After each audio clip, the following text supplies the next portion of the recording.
Okay, welcome to our Parsha Shiur on Nechama Leibowitz. This week's Parsha is Parshat Chukat, but we are going to talk about the Haftarah, which is from Shoftim. Let me share my screen. There were many interesting topics. Chukat is an interesting Parsha, but partially because we spoke about this last year and it generated such conversation, and partially because I thought it was a really good chapter. It had lots of really interesting commentaries and the way that I think it really highlights her expert pedagogy approach, the way that she lines everything up. So for many reasons, I really liked this week's. So she starts by giving us the connection between the Haftarah and the Parsha.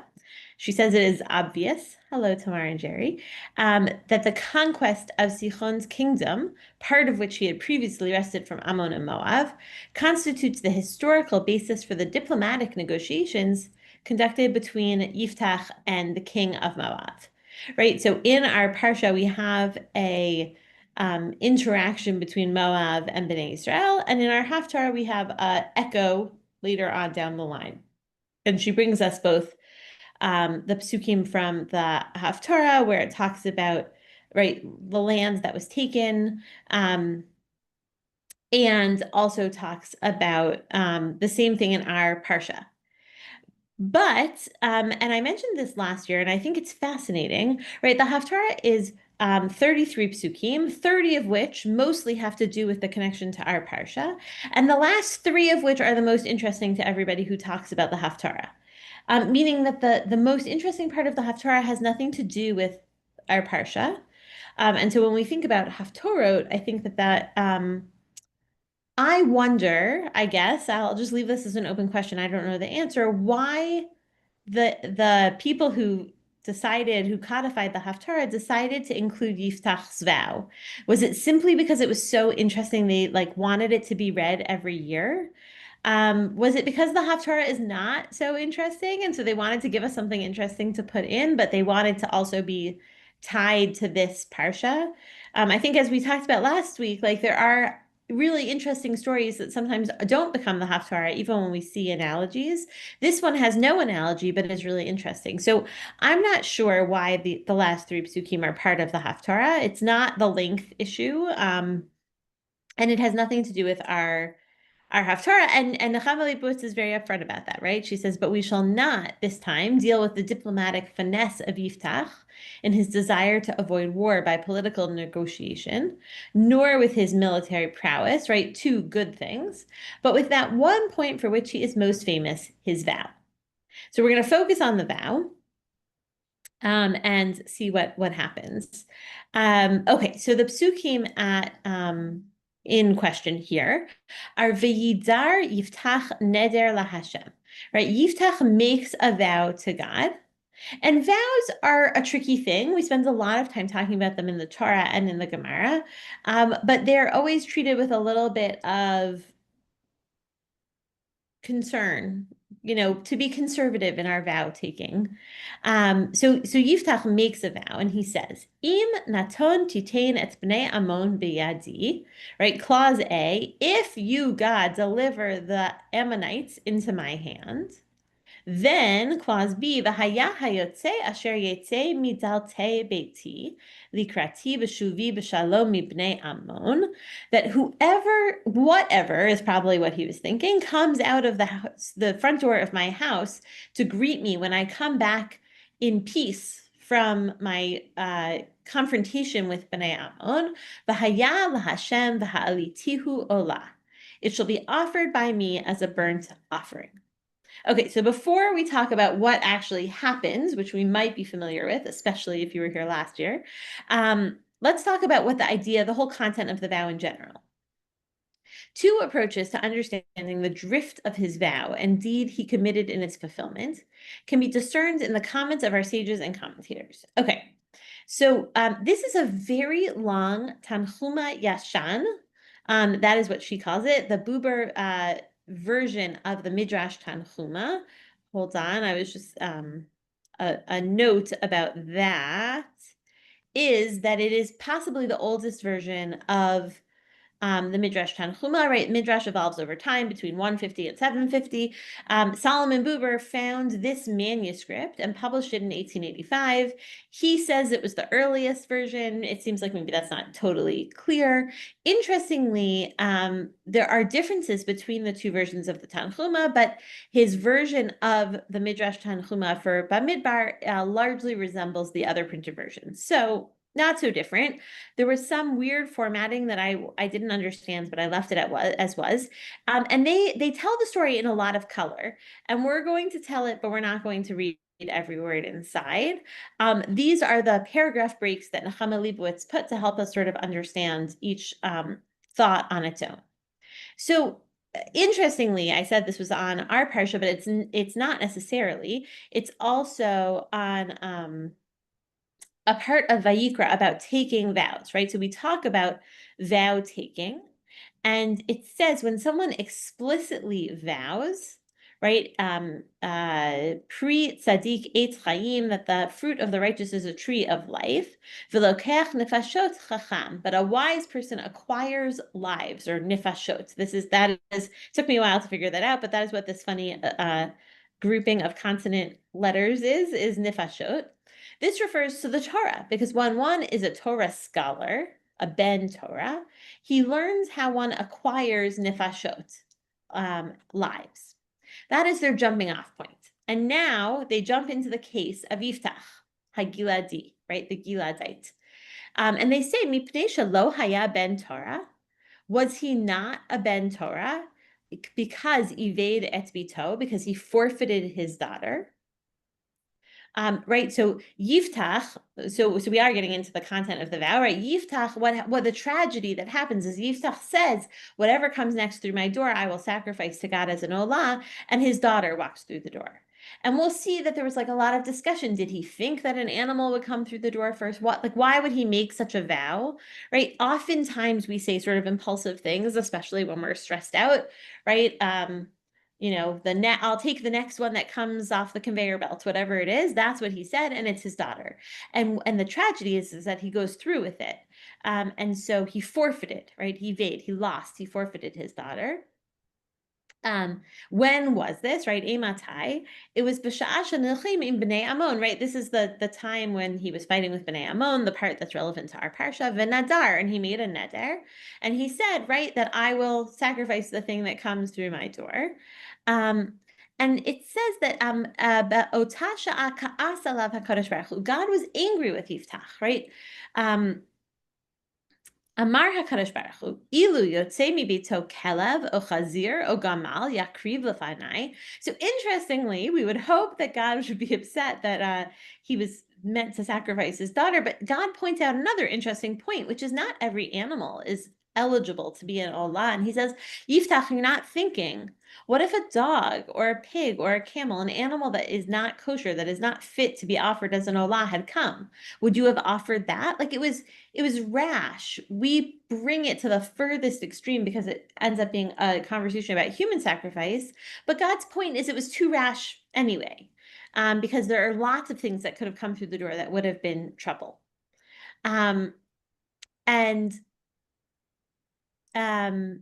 So then the story goes on, right, that God summoned Yiftach's daughter to him, and it seems like Pinchas, right, could have perhaps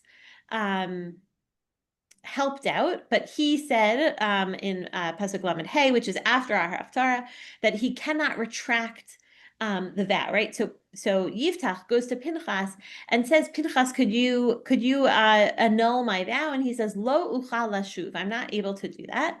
And he says, I am a Kohen. Ani Kohen Gadol, Ben Kohen Gadol. I'm the Kohen Gadol, the son of a Kohen Gadol. Ashpil atzmi. Should I really humble myself?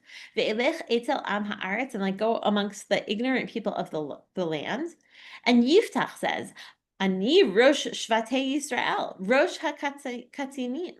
I am the head of the tribes of Israel, the head of the magistrates. Ve'elech etel hediot, and I should go next to like the common people.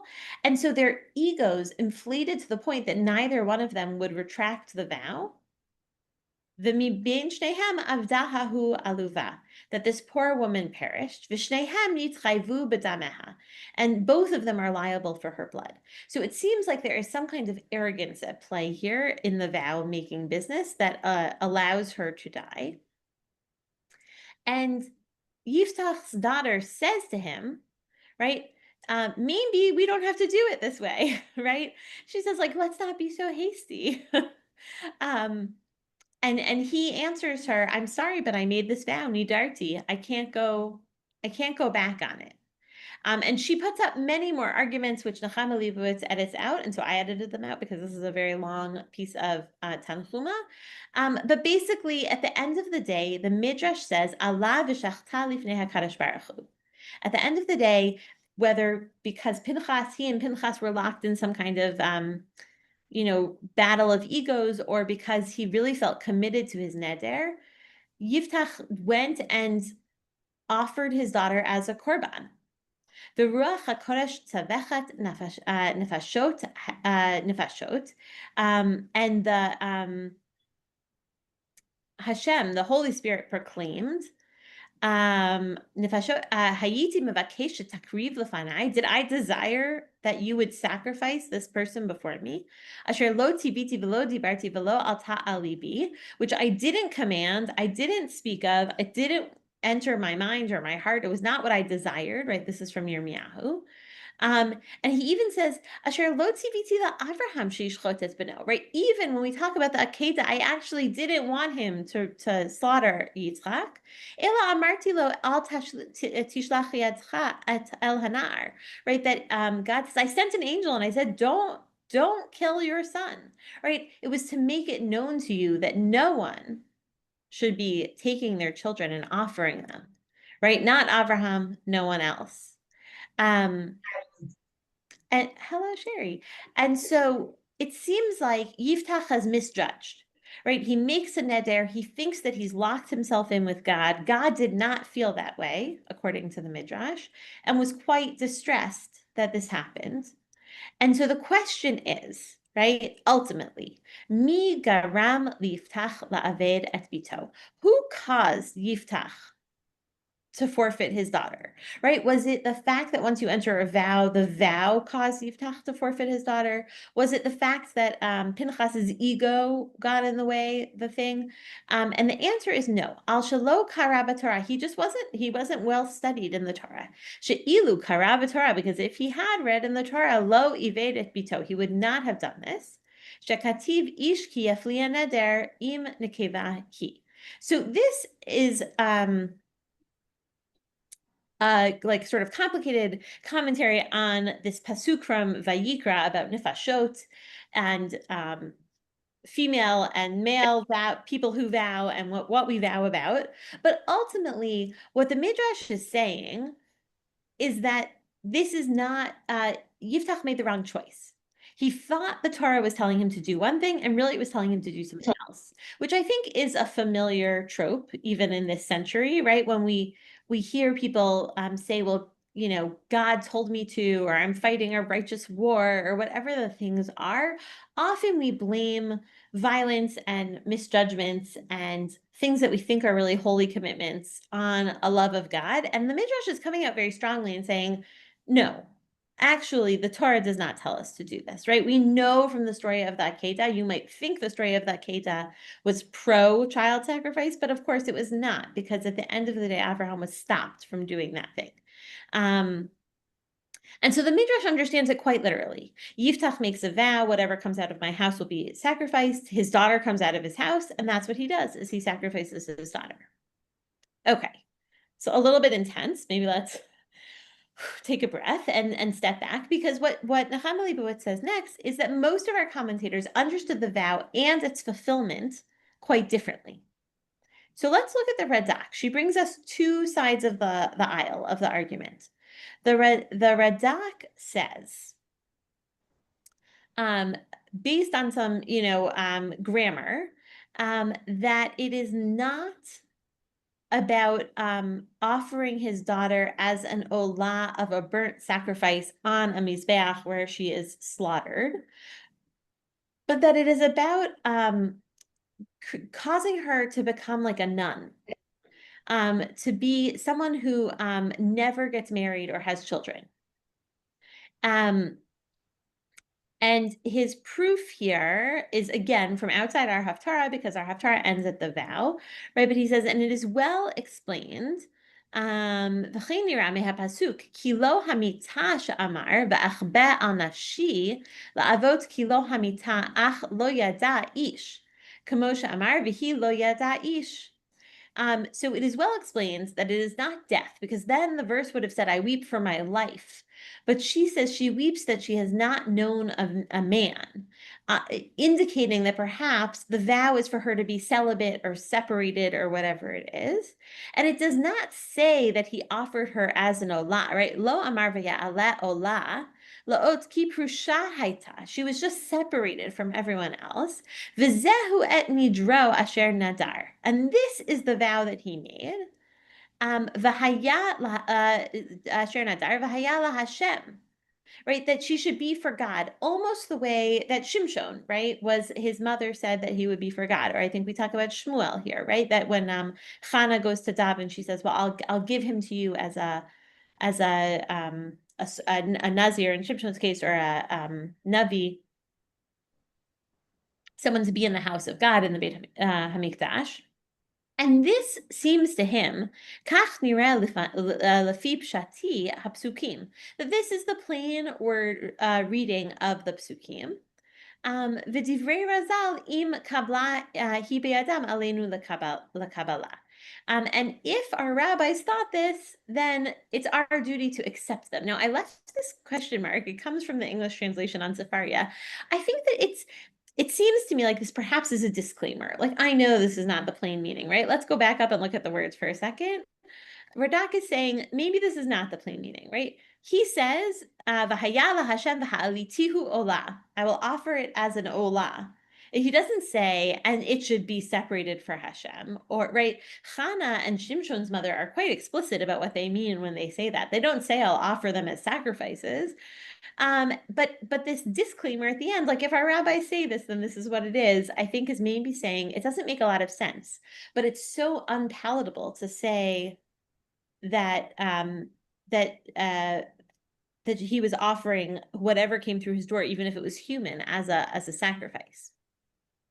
And the Radak explains the following verses too, according to his conception. So again, this is on the second part of the story, which is not within our Haftarah. But he says, what did he do? Is right? It says, Vayas la et nidro asher nadar. Is this like a euphemism that he offered her as a sacrifice, or is it something else? The Radak says it's something else. Sha'asa la bayit v'hachnisa sham v'haita sham prusha mibnei adam. Right? He prepared her a house and placed her there by herself. And it was like she was separated. And every year, hayu halchot ala habanot Yisrael, the daughters of Israel would go to her, v'litnot la. And so it's not that they would wail because she had just been killed, but kolomar likonem v'livchot al batuleha, that she never got to have a family, that she never was. It's like it's weird, I think, to say that they lamented on account of her virginity, but I think that that's what it means. Is why did she have to be so separate? Right? And every year they would go for 4 days. And then for the rest of the year, she would be secluded like a hermit. And this was the custom that they kept going kol yemei chayaha, all the days of her life. It's such a weird idea, right? That this woman lived in her sort of isolated spot. And that she only was allowed to have visitors for 4 days a year, and only her friends who had presumably gotten married and had children and had life, like a meaningful life, and she is stuck in time. It like reminds me of a Greek tragedy or something. I don't know.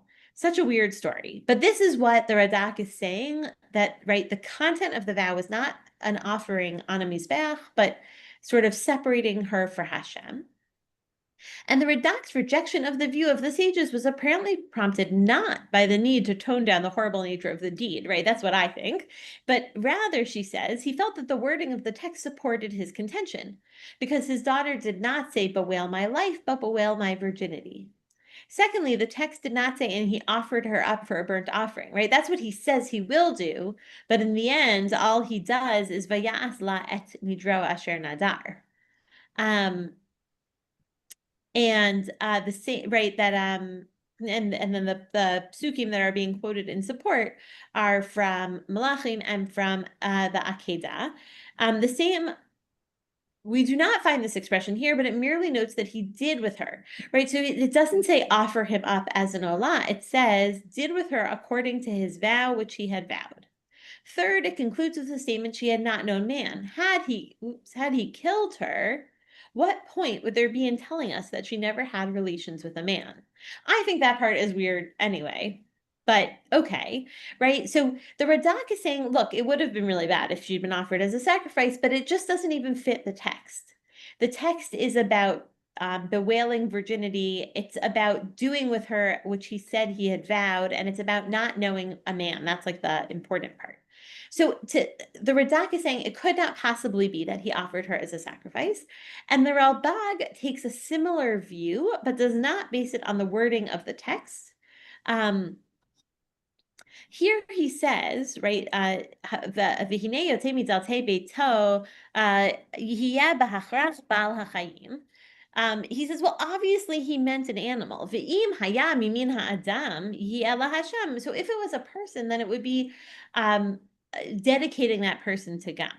Because how could you possibly, right, offer up a person? And this person would be miyuchad la'avodat Hashem yitbarach, that dedicated to the service of God. And here it's a little bit unclear why, as a woman, it has to be a celibate person and as a man not, but certainly as a man,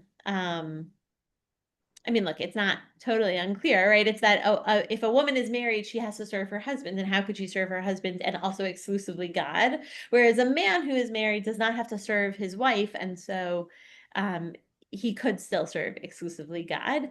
That was likely true in the case of Yiftach's daughter. Thank God that is not the way we are today.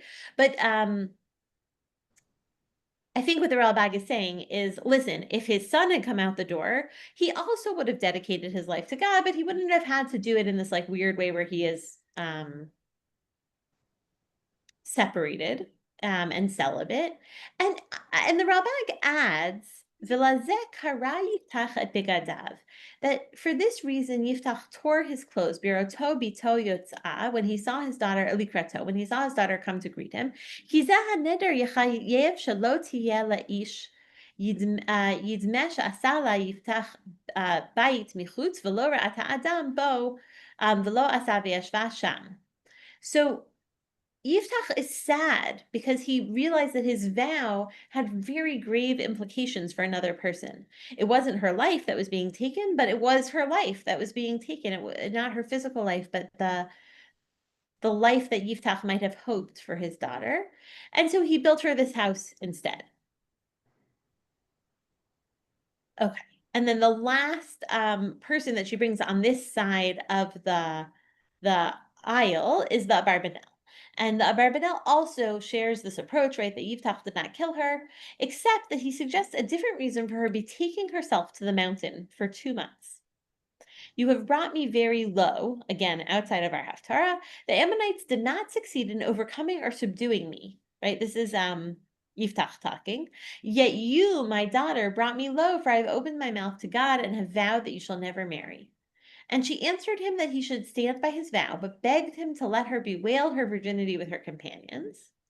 Right, she is distraught in her complaint. Because she was destined to be cooped up in one house and not leave it for the rest of her life, she begged to be allowed to wander where she desired and have her fill of wandering and traveling, since she would have no further opportunity to do so and would never marry, and also to choose her place of seclusion. I imagine that the Christians learned from this to make convents into which women enter and never leave and see no man. Such an interesting comment. Just the Abarbanel is a common one of hers, but just to remind us, I looked at his dates when he wrote that. The Abarbanel lived in the 1400s in Italy. And it's interesting to me that he knew what convents were, and this reminded him of a convent. So I think the way to understand it is there are a few different tacts to thinking about why it would not be offering her life, but just her celibacy to God. But these commentaries, for whatever reason, are saying we might have thought that this vow was to kill his daughter, but in actuality, it was to make her special to God in a way that made her very lonely and sad, and that Yiftach was very sad about the loss of opportunity for his daughter. So, as sad as it is, I think it is more palatable than the sort of more technical shot. Um, but the Ramban is stuck on it. He says it's not possible that it means something else. Um, and he says, right, "V'zeh hayat ha'uto shel Yiftach b'vito." This is the mistake that Yiftach made with his daughter. And again, this is the Ramban on Vayikra. Ki chashav ka'asher cherem nigir Yisrael chal v'kayam lahamit anashim o ha'oved al chermo chayav mita. He thought that just as a cherem object, a doomed object of the chief of Israel is valid and takes effect to put certain people to death, or anyone who transgresses the death penalty. Ki im nadar be'et milchama la'asot me'ish onashim zevach yachul haneder. Yiftach thought that if he vowed at a time of war to make an offering of a person or persons, the vow is valid. V'lo yada ki cherem hamelech v'sanhedrin chal al hamordim l'chalotam o al ha'oveg zeratam v'takanatam. He did not know that a cherem declared by the king and the Sanhedrin is only valid regarding the destruction of rebels or one who transgresses. Aval lachul haneder la'asot olah midavar she'ein ra'ui laHashem chas v'chalila.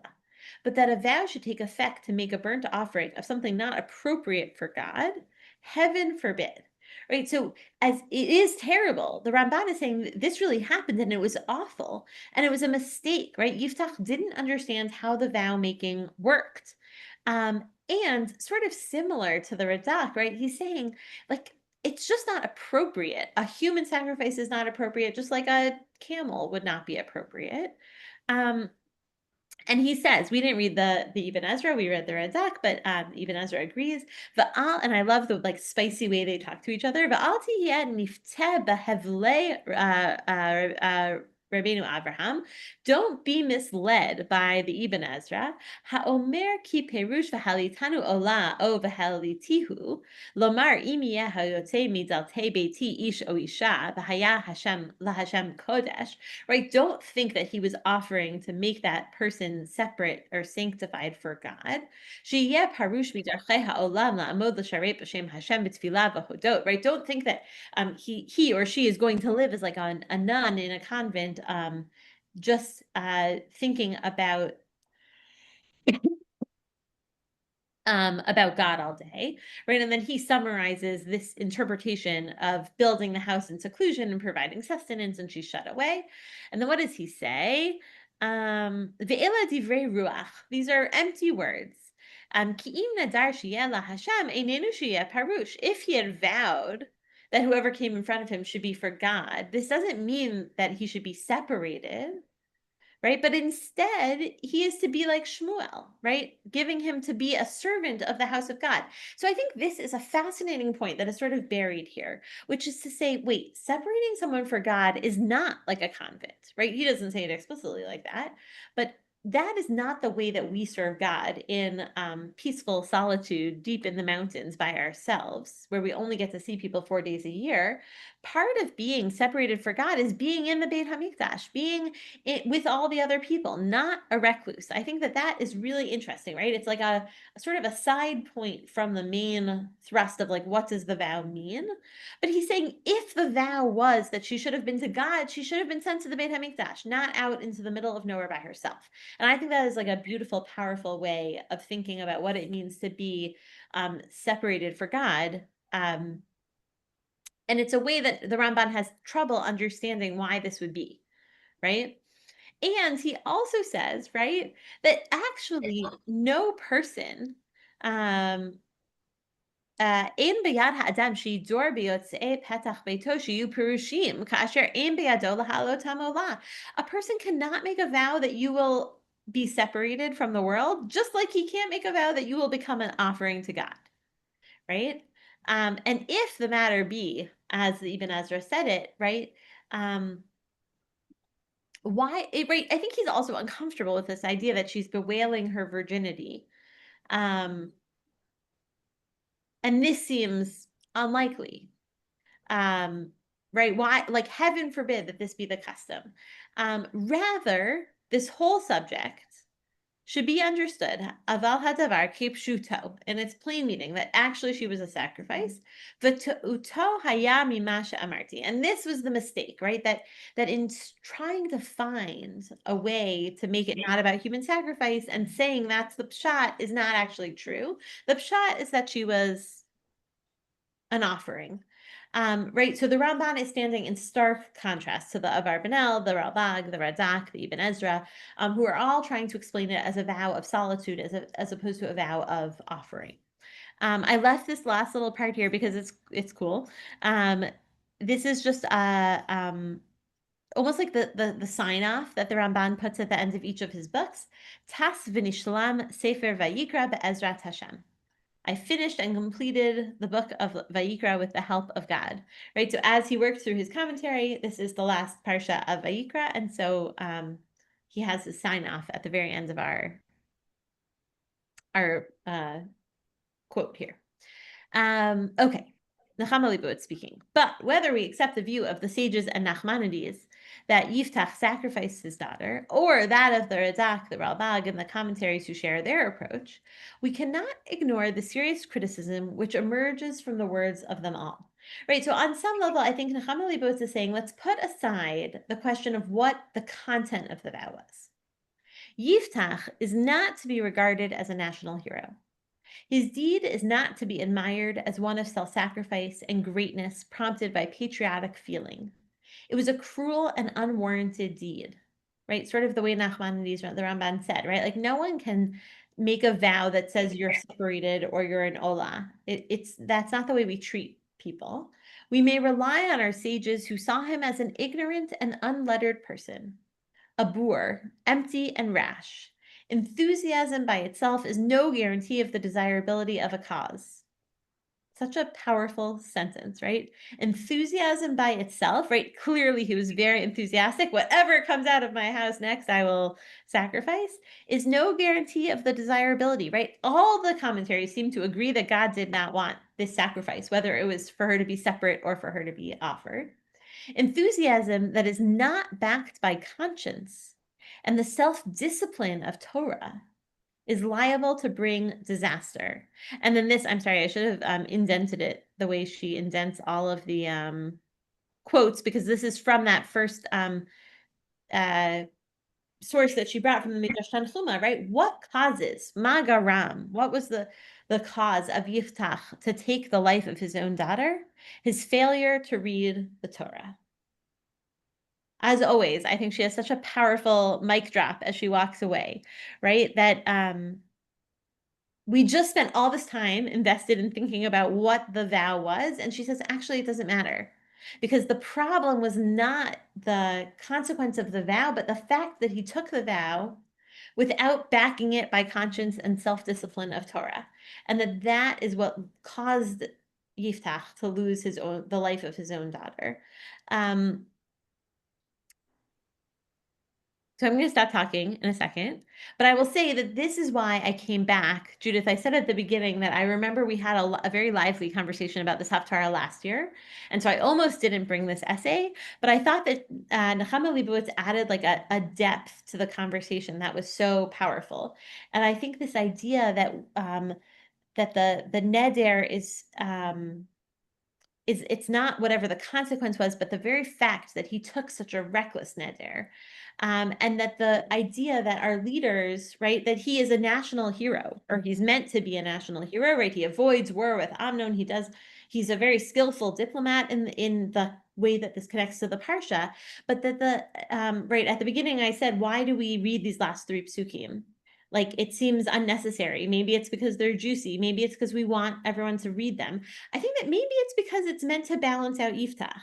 That if we just read Psukim Aleph through Lamed or Kaftet, we would remember Yiftach as a national hero. And we would forget that he was actually this rash, empty, unlettered, ignorant person who makes wild vows without thinking through the consequences of them. And that it felt like an incomplete picture. It wasn't fair to leave us with that picture of Yiftach, even if that's what's sort of relevant to our Parsha. And so I was quite taken with that. And I think, thank God, we don't have quite such a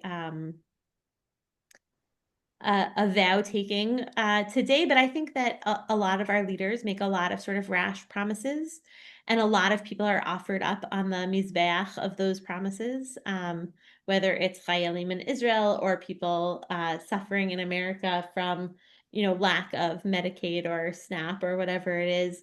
That the vows are rash. We don't always think them through, and often people are sacrificed, whether it is physically losing their lives or some kind of seclusion, whatever that means, right? Like an unfinishing of a life is, I think, felt very resonant to me, and I'm often struck by how it felt resonant to Nechama Leibowitz. I think that's why she chose to write about it in the 50s or 60s, and then it still feels resonant today, in a different time, a different era.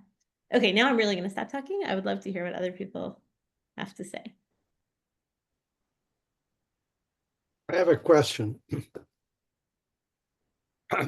Yeah. Can you make the connection between the Parsha and the Haftorah? Does that ties in with the Heifer, the irrationality of the whole thing? Interesting. That's a very bold thing to say, right? Because we just got through criticizing Yiftach for being so irrational. And yet we hold up the mitzvah of the para aduma, the red heifer, as one where like we're meant to blindly accept the irrationality. Yeah. That's interesting to say. In their contrasting, there is also comparison. Yeah, I was just trying to tie the two together. I was hoping that you would clarify the red heifer for us once and for all. Wouldn't that be something? And really earn my paycheck that week. I mean, look, I think that the mystery that surrounds those things you're right. Like there is something irrational, right? Why we spend so much time looking for a perfect para aduma in this day and age when we can't even really use it in the right way. There's something that's entrancing about these irrational ideas. Shodness testing. Pardon me? Shodness testing. Is also in this Parsha? No, irrational. Oh. Yeah. Yeah, I mean, look, I think, right, it's a good point. If I had tried to talk about the Para Aduma, I would have talked about it as this accepting as a show of faith, which I think is how we think about Shatnez often, right? That when Hashem tells us to do something, we do it because it's a chok, right? We don't know the reason, but we do it anyway. But when Yiftach does it, right, when a person does that thing, then we do ourselves a disservice if we accept blindly. And I think maybe that's the distinction. Right? When God says it, who are we to understand the ways of God? But when Yiftach says it, I think that we can't put our national leaders on quite such a pedestal as we do our divine leader. Maybe. I don't know. The one thing that about the recklessness of Yiftach, the rashness, and almost these, as you I think alluded to, that these one of the commenters that these are Nachman and Ramban, that he was very proud of his accomplishments and so on, and he expressed that pride by making this vow, and so what occurred to me, though, there are a couple of places where there's something parallel. I think Abraham, when he brings back Lot after defeating the four kings or whatever, and I think it's the king of Sodom. I think that that offers him um, some kind of reward, for bringing back the people who had been taken captive by these kings. And Abraham makes this, what apparently is also a very rash statement, indicating that his pride in what he accomplished.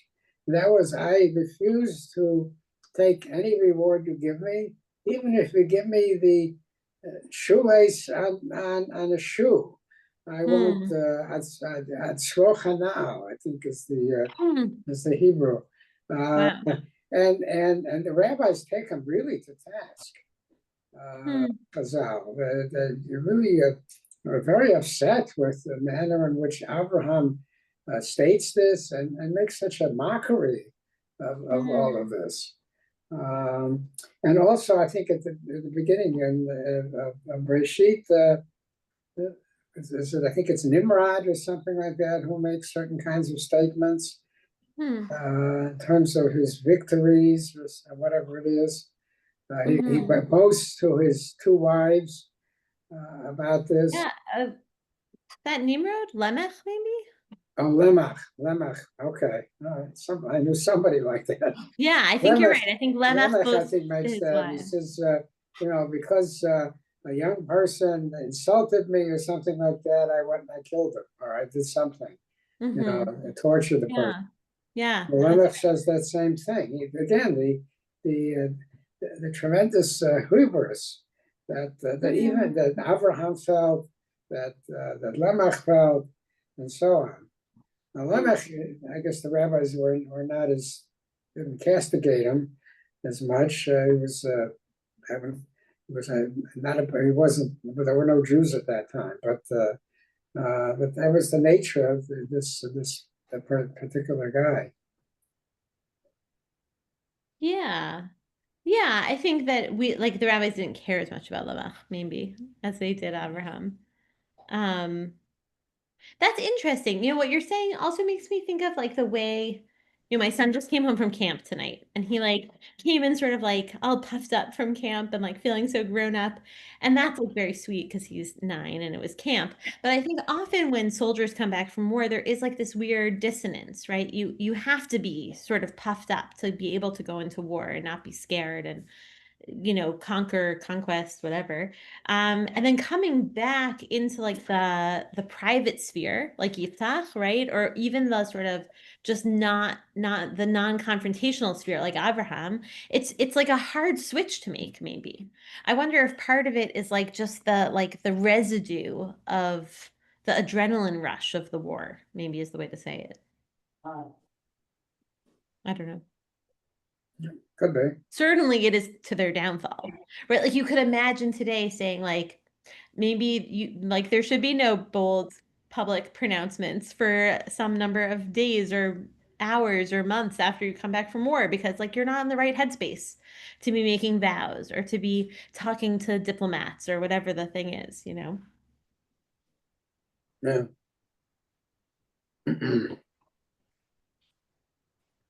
Well, it comes back to bite you, I think. Yes. That kind of overweening pride, and say things and then it's thrown back in your face, or sometimes it's even more disastrous. Yeah. Right. And the idea, and I liked about Nachama Leibowitz, right, is that's not what a Ben Torah does. A Ben Torah is more measured. A Ben Torah takes the time to recenter or to calm down, right? A Ben Torah thinks before he or she says something, was a very powerful way of framing it. Because it's human nature on some level, and to fight it is to be someone who is a Ben Torah, someone who reads the Torah carefully, who follows in those ways. I could suggest a connection with the Parsha to the extent that David is given the news that he's not to build the temple because of the blood he spilled. And this came up in a previous discussion today, having to do with David taking a census. We're reading Chronicles and flashing back to Samuel. Yeah, you're almost there. End of where we August, right? counted. And so what's so wrong with taking a census? But the census, for every group that was counted, they say how many were of sword-bearing age. In other words, Mm. it gave the implication that the census was oriented toward military calculation of how many could serve in an army as we go to war again. And it's made more or less clear between the lines in the Parsha that we're supposed to trust in God. You know, people are questioning David, are you sure you want to do this? Isn't this a sin? What makes it a sin? Because you're Hmm. supposed to trust in God, and certainly when the one assigned to do the census, it's so distasteful for him that he doesn't count the Levites and the Benjaminites. Presumably, you Mm. don't want to think of them as going off to war. It would, cause tuma, and their whole Mm. function would be undermined. So there's something about the aggressive mentality, the warlike mentality, that sticks with a person and kind of takes over his whole raison d'etre. And here's David putting all of his energy into bringing the ark to Jerusalem and preparing to build the temple. And he finds out he's not suitable for it, presumably because he hasn't been able to lay aside his warlike mentality. Mm-hmm. Hmm. Yeah. And I think we see that a little bit in the imagined conversation in the Tanhuma, right? That Yiftach says, I am the head of the Shvatim, the head of the magistrates, right? Mm.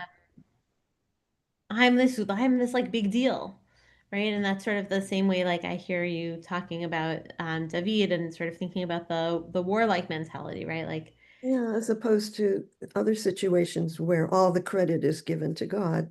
I'm just a channel, being the hands, yeah, follow the orders. yeah. I think in some ways it goes to that same tension about Chukat, right? Is like it's okay for there to be some irrationality, but it has to be credited to God, not to people. Um, which maybe seems like a heretical thing to say, right? God is never irrational, perhaps, and we just don't understand the reason. But if we perceive that irrationality, it's okay if we credit it to God. But if we credit it to ourselves, if we allow ourselves to be the arbiters of what is rational or irrational, then we're in trouble. Hmm. There's also, since we brought up the Para Aduma, I can't help but think of how the whole concept of animal sacrifice was explained to me by someone from Tunisia. Hmm.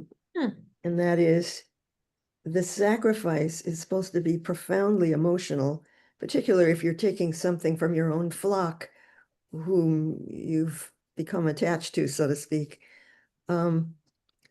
You are, in a way, accounting for your own sin for which you are culpable and perhaps for which you should be the sacrifice. Your life is in jeopardy, and you're confessing and you're substituting a different kind of a life for Hmm. yourself. And so the death of the animal is something that you kind of empathize with and you understand to be a piece of yourself that's dying. And hopefully Hmm. it's something that you want to get rid of from yourself. Hmm. Mm.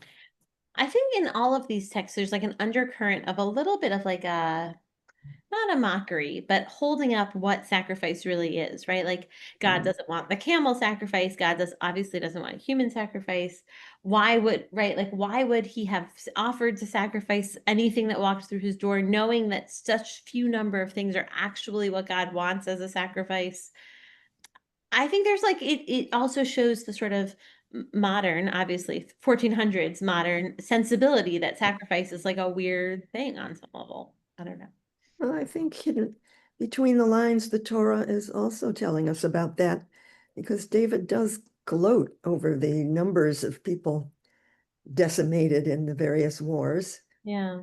And isn't there something about collecting foreskins or something? It becomes a matter of Hmm. pride and glory, how many of the enemy you kill. Yeah. And that's taking away from the sense of, we don't enjoy this, we have to do this, but we understand we're taking lives. And perhaps that's why he wasn't allowed to be the one to construct the temple. Hmm. And then thinking about Yiftach coming home where he managed to spare so many lives on the battlefield with this diplomacy, right? But Yeah. then so willing to offer a life at home. Turning Stark around. contrast. I was thinking the sacrifice was something that was an attribute of idolatry, that with the advent of Abraham, the Akedah, and later on the Ten Commandments, sacrifice was something Jews wouldn't do. They had to Hmm. idolaters Mhm. to. Right. And well, and certainly I think that, right, like the commentaries say, like, we learned from Abraham, we don't do that, right? We don't do human sacrifice. And you're saying, like, and by the time the commentaries are writing, like, we don't do sacrifice at all. I mean, in the time of Yiftach they did, but yeah. Hmm. It certainly feels different than the way we conceptualize Avodah Hashem today. I'm not so sure. Hmm. We sacrifice animals to turn them into food. And the way we've distanced ourselves from that act, one could argue that it can easily turn into a sort of No, we have kosher kashrut laws. Even yes, but I God, mean, from the everyday individual, we distance ourselves from it. We don't think about whose life is sacrificed in order for us to eat. We're sacrificing our soldiers in Gaza every day. Yeah. I mean, I have to say that to me was part of why I found this so resonant, right? Is I think without going into politics, I think that our leaders make these vows, right? We won't end the war until X, Y, or Z, without thinking about how many people are sacrificed on that vow. I think you're right, Bobby. I think that's a very powerful read of this. And you see these gorgeous, handsome 19, 20, 21-year-old boys. Yeah. Full of life, gorgeous smiles. Go Yeah. on. no, you're allowed to kill in self-defense. And that's why just wars are just wars. And there are just wars, certainly, and parts of this war perhaps started that way. But I think, and even if we think it is a just war, I think this idea of the rashness of vowing things often means that someone is sacrificed, and that Bobby's right, that in this case, right, certainly that last batch of 7 soldiers, Yeah. all were smiling and as you said, young and glowing and full of life. And it is That was ritual sacrifice. yeah. And the country's up in arms over it, totally up in arms. And look, I think that same dialogue also of Yiftach and Pinchas very much plays out, right? No one is willing to back down. This one is the Kohen Gadol ben Kohen Gadol, and this one is the Rashi Shvatim, and no one wants to be the one to acknowledge the mistake. And who suffers for that? The Bat Yiftach or the Chayalim or again, I think the same could definitely be true right now in America on various levels, not physical death, but a loss of sort of promise of life, in that way. And it's very hard. I think the story feels very resonant. And so I do think that that's maybe why the story continues after the direct connection to the Haftarah has passed, because there is something so resonant about this story. And this is an opportunity to revisit the dangers of arrogance and rashness and to encourage people to be Ben and Bat Torah. And more careful in their vow making. Well, I hope our political leaders in Israel will read it that way. Yes, I hope everyone Take reads it to heart. Haftarah Take this the week talk to heart. and deal for the Chatufim comes quickly next week, and peace and the end of war comes even more quickly after that. Well, there's going to be a White House visit. I wish everyone a happy July 4th. May we live in a country of peace and prosperity and kindness, and may it be run by people who are Ben and Bat Torah. Right. I hope And everyone has a nice long weekend. let's hope that the fireworks don't disturb the birds and the nesting. And all the poor dogs. I have to say, I really love fireworks, but I do feel guilty about it. Well, the tariffs may put an end to that someday. Nothing much is going on, I don't think, in the world. I mean, a lot is going on in the world, but no events coming up at Skokie Valley. But I look forward to seeing you next Tuesday. Yes, Maybe thank with something you a so little much. less spicy. Have a good week and an early Shabbat Shalom. Thank you. Shabbat Shalom.